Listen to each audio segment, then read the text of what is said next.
Welcome to the module on the roots and impact of mother and father wounds.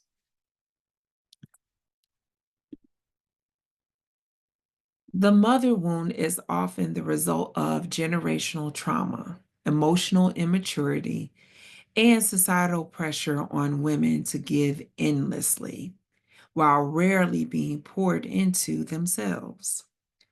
You may have had a mother who was physically present but emotionally absent, or a mother who competed with you. Maybe she criticized you or only loved the version of you that met her standards. You may have heard things like, "Stop crying before I give you something to cry about." "You're too sensitive," or "You're just like your father." These messages don't just sting, but they help shape your identity. Some of the signs of a mother wound or ways that they may show up in adulthood might look like people pleasing or perfectionism, chronic feelings of not being good enough, overfunctioning or overcompensating in relationships, difficulty receiving love or help, or even self criticism that echoes her voice. The father wound often comes from absence, emotional distance, inconsistency, or rejection, even if he lived in the same house. It may show up in adulthood as craving male validation from partners, bosses, or authority figures, attracting emotionally unavailable or manipulative partners, believing love must be chased or earned, feeling unprotected or unseen, and carrying deep anger or fear towards men. These wounds shape how we love, how we mother, how you view your worth, and how you respond to conflict and boundaries. But here's the truth: just because you were wounded doesn't mean you're broken. It means you're human. And the fact that you're here seeking to heal is sacred. You are becoming the loving parent your inner child never had. So you're doing the work to break the cycles that have existed for generations. And whether your parents ever apologize or not, you're creating a new legacy, one rooted in love, truth, and wholeness. And that's revolutionary. I have a couple of activities on here. So the first activity, this is Mirror of Messages. And the purpose of this is to help you identify the messages you are internalized from your parents and begin rewriting your inner voice. So what you're going to do is you're going to fold a piece of paper in half. On the left side, you're going to write down phrases or behaviors your mother or father expressed, things they said to you or ways they treated you, especially in emotional moments. On the right side, I encourage you to write the truth that you're choosing to believe now. So, for example, on one side, you're going to write what they said or did. And then on the other, what I choose to believe now. So on the left side, you're going to say, "You're too sensitive." Maybe you heard that you were too sensitive as a child.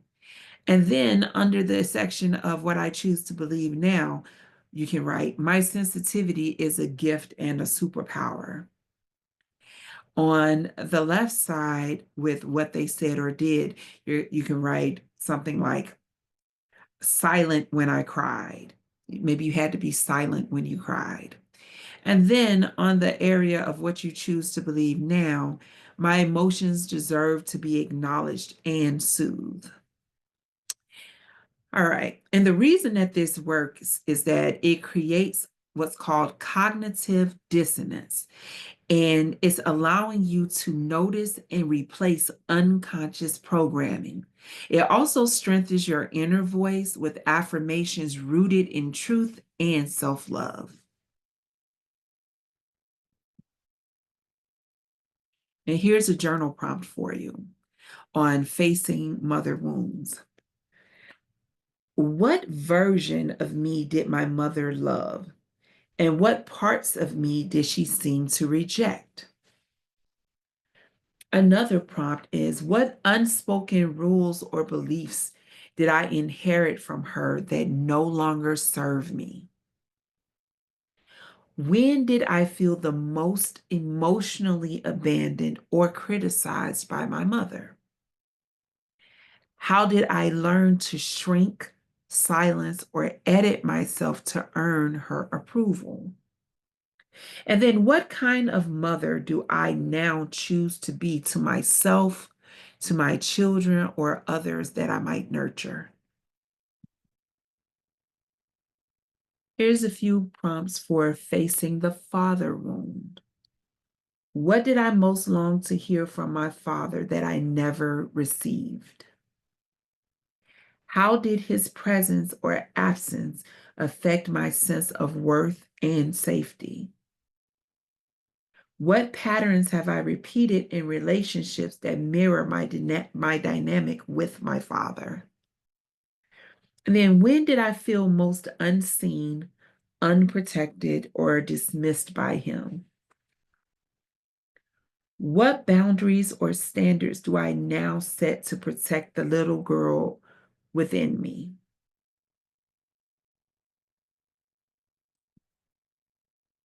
On to the next activity. This is called the empty chair practice.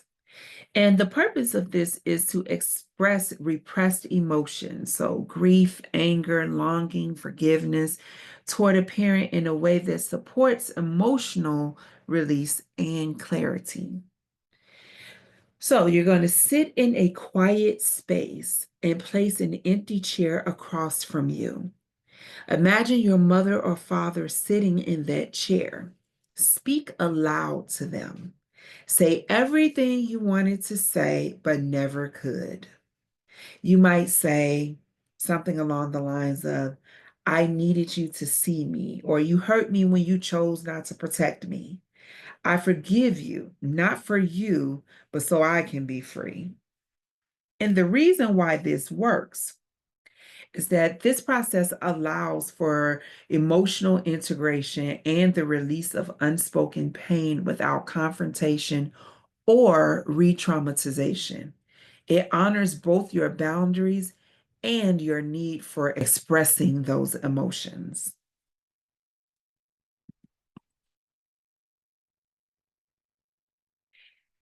And the next activity is inner reparenting meditation. And the purpose of this is to connect with and comfort your inner child by becoming the parent you always needed. So I encourage you to close your eyes and breathe slowly. Imagine yourself at a specific age where you felt abandoned, rejected, or unseen. See that child version of you sitting nearby. Approach her gently and wrap your arms around her. Speak the words that you wish someone would have spoken to you. You might say something along the lines of, you're safe now, or you did nothing wrong, or I'm here and I see you and I've got you. Let the child in you feel heard and validated. And the reason that this works is, according to the inner child therapy and trauma research, this type of visualization helps to rewire those pathways in the brain, and it creates new emotional association and self-soothing patterns.